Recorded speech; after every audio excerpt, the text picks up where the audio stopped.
This right here is my 2008 Chevrolet Matisse.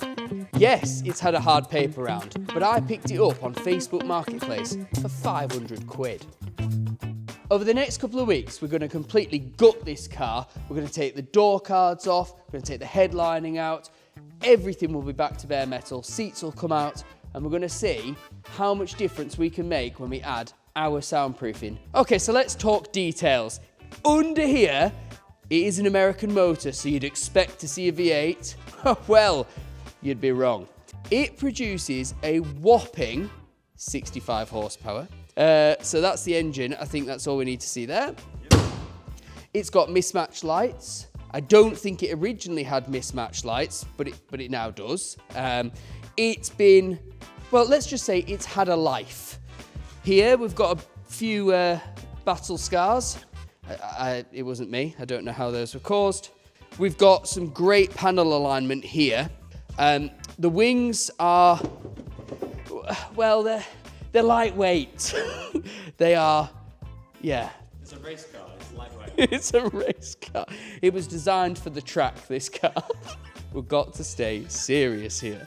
The wheels are America's finest Steelies. So some of them have hubcaps, others don't. So again, it just makes it look quite quirky, I think. We haven't even spoken yet. I can't believe I'm moving round and I haven't said about the lovely paintwork. Now, this you pay a lot of money for. If you had a classic VW camper van, you'd be paying a lot of money to lacquer this and keep this patina. So we're very lucky that for 500 quid, we get it already provided. And it'll get worse over time.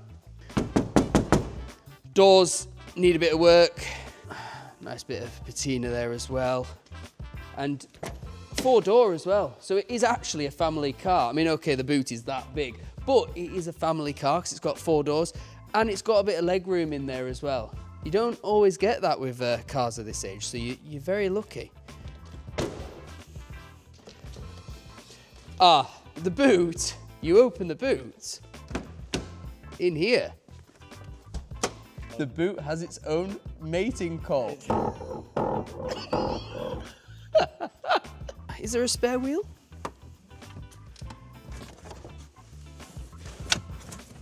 Oh, there is! What's that?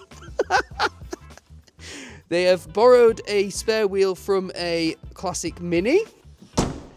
So I think that's about it, really. Should we look at some interior? Oh yeah, sorry, interior. The main thing to look at in this interior is that you've got all of your warning lights right in front of your eyes, which just shows you how confident Chevrolet were when they built this car. No electric handbrake in this car, but as I said before, plenty of space in the back for passengers to sit. The seats themselves are actually in good condition, apart from the horrible fabric that's been used. They look like they've got, oh no, I saw it a minute ago, I can't see it now. Smiley faces on them, but never mind. Right. That's a smiley face there. Yeah! It's got a nose, eyes, I don't know what this thing is in the middle, but we've got a smiley face here. We've got a happy face. Oh, it's a happy car, this. So we're going to give this car the full Noisekillers treatment. But first, we need to do a road test to find out what the noise levels are really like inside the car.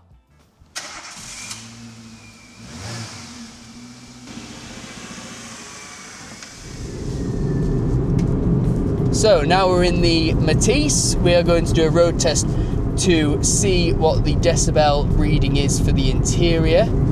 Oh no, we're going to catch a van, hang on. Right, here we go. Down to 4th. We've got to get up to 60 to make this a fair test. I probably should have chosen 45. God.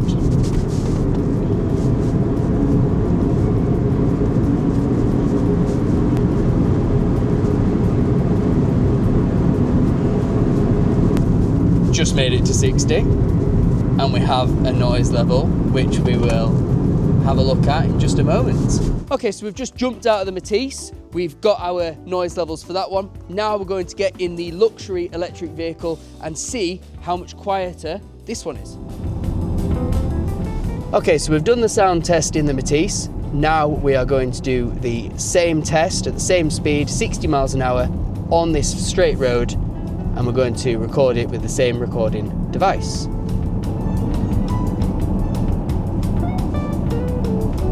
Okay, so what we're saying, 72, 73?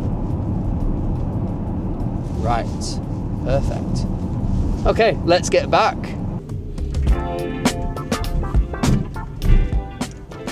Okay, so we've looked at the footage from the Matisse and the Macan. Now the Macan, the noise levels were around 72 decibels average, and with the Matisse, it was around 78 decibels average. So a 6 decibel difference.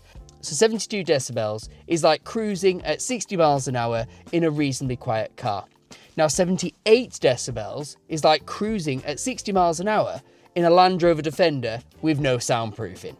So there is a big difference in those 6 decibels. And the reason that it doesn't sound like a lot, but it is that sound works on a logarithmic scale. So our mission now is to take this Matisse from 78 decibels to 72 decibels. And the way we're going to do that, well, I'll show you now. First things first, under bonnet. First of all, we'll use some deadening material. Secondly, we'll use the Vibrasorb open cell material with a foil face. Will that come off? Hopefully. Oh shit. Oh no!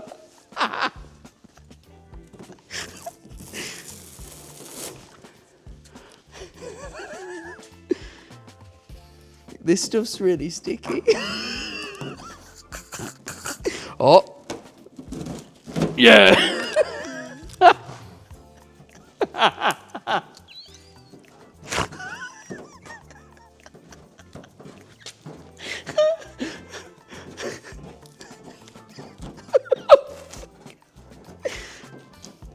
Oh, I've just ruined my paintwork. My patina. Oh, God. Okay, so in the interior, NK Matte, already spoken about that. Take out the structural sounds, the vibrations. So we'll use that first of all on every panel. Next, in the footwells, we're going to use the sound barrier, which is an open cell foam with 2 damping sheets. That's going to go under the driver's pedals, and we might use it in the passenger side. Let's see how we get on with that one. 15mm flat foam. For anywhere where we don't have the space to put the 50mm, we'll use the 15mm foam. Had it in a car under a headlining, in the door cards as well, if you want to keep the use of the electric windows. And then finally, we are going to load this car full of 50mm egg box foam. This is the ultimate soundproofing material, and we are going to line the whole thing with this to make it feel like you are sat inside a recording studio. As always, there'll be a link to our website in the description box below where you can find all of the products that we're going to be using to turn the Matisse into a Rolls-Royce. Join us in the next episode where we get to work on the Matisse.